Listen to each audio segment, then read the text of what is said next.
उसका हिंदी में अनुवाद बताएं तो।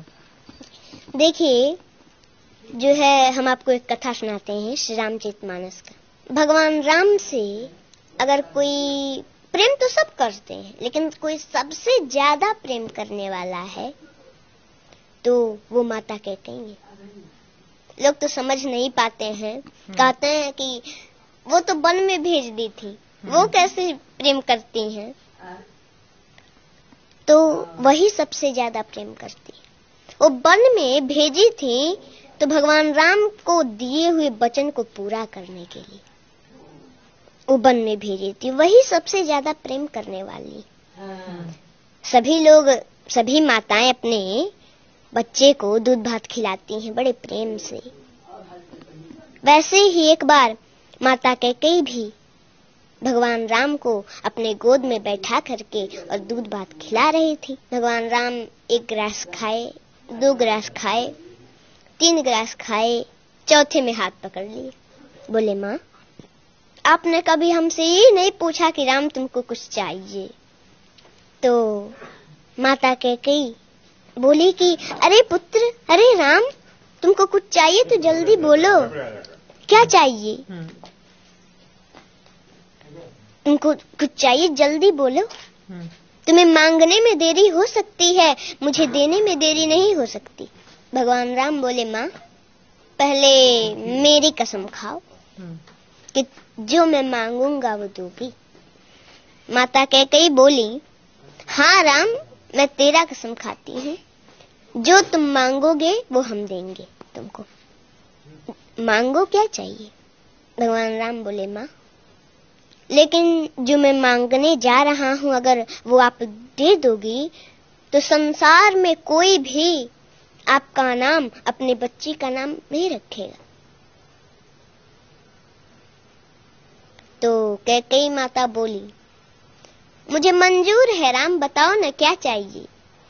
मेरा नाम, अपनी बेटी का नाम कोई न रखे, ये मुझे मंजूर है। मेरा राम प्रसन्न रहे, इससे बढ़कर मेरे लिए और क्या हो सकता है। भगवान राम बोले, माँ, लेकिन जो मैं मांगने जा रहा हूँ अगर आप दे देंगी तो संसार में आपका अपजस होगा। माता कैकेयी बोली, मुझे जस मिले, मेरा राम प्रसन्न न रहे तो वो जस मुझे नहीं चाहिए, मुझे अपजस मंजूर है। भगवान राम के आंखों में आंसू आ गए।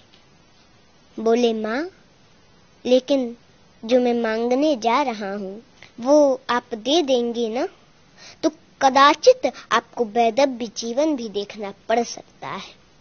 माता कैकेयी जब ये सुनी मौन हो गई। आप ही बताइए, कोई भी भारतीय स्त्री हो तो उसको ये बात तो खटकती है। मौन हो गई माता कैकेयी।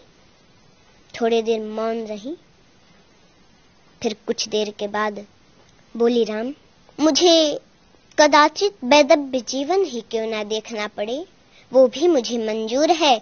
बताओ तुम्हें क्या चाहिए?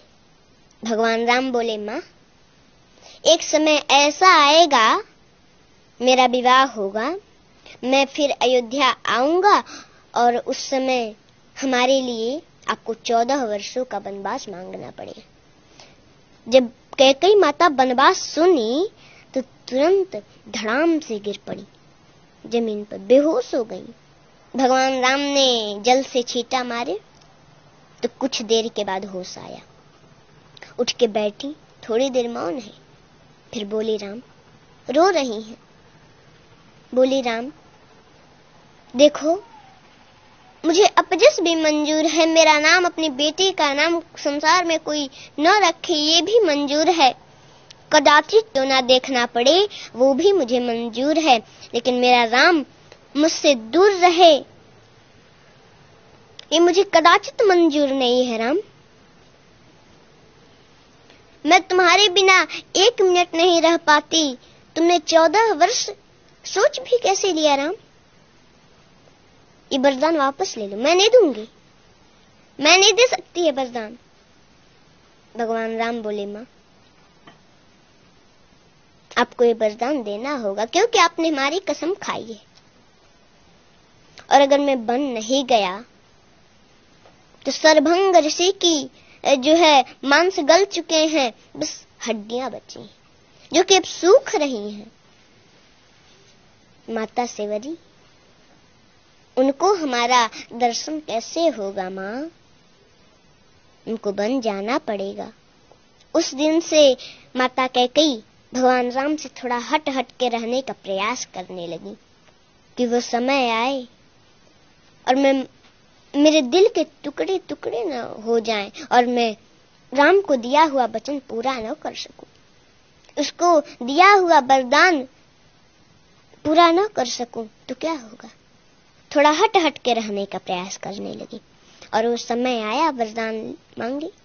पहले तो भगवान राम को सूचना मिला था कि उनका राज्याभिषेक होने वाला है, लेकिन प्रसन्नता मयान गताभिषेकतस्तथा न ममले वनवास दुःखत मुखाम्बुज श्री रघुनंदनस्य मे सदास्तु सा मंजुल मंगल प्रदा।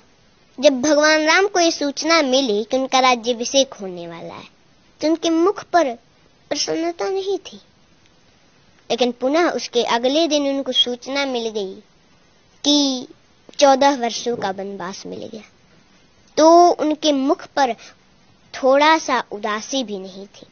उस समय तो प्रसन्न हो रहे हैं कि अरे पिताजी ने हमको अयोध्या का राज नहीं, पिताजी ने मोहि कानन राजू, पिताजी ने मुझे अयोध्या का राज नहीं, मुझे तो जंगल का राजा बना दिया। वो तो प्रसन्न हो रहे हैं और उस समय उपदेश देते हैं कि कोई भी परिस्थिति हो उसमें प्रसन्न रहना चाहिए, हंसते रहना चाहिए। कोई प्रसन्नता की बात सुन ली, ज्यादा उसमें प्रसन्न भी नहीं होना चाहिए, और कोई दुख का बात सुन लिया तो उसमें ज्यादा दुखी भी नहीं होना चाहिए। हर परिस्थिति में एक जैसा रहना चाहिए। जी देखिए, पुत्र और माता के बीच का जो प्रेम है वो इन्होंने कितने प्यार से समझाया है।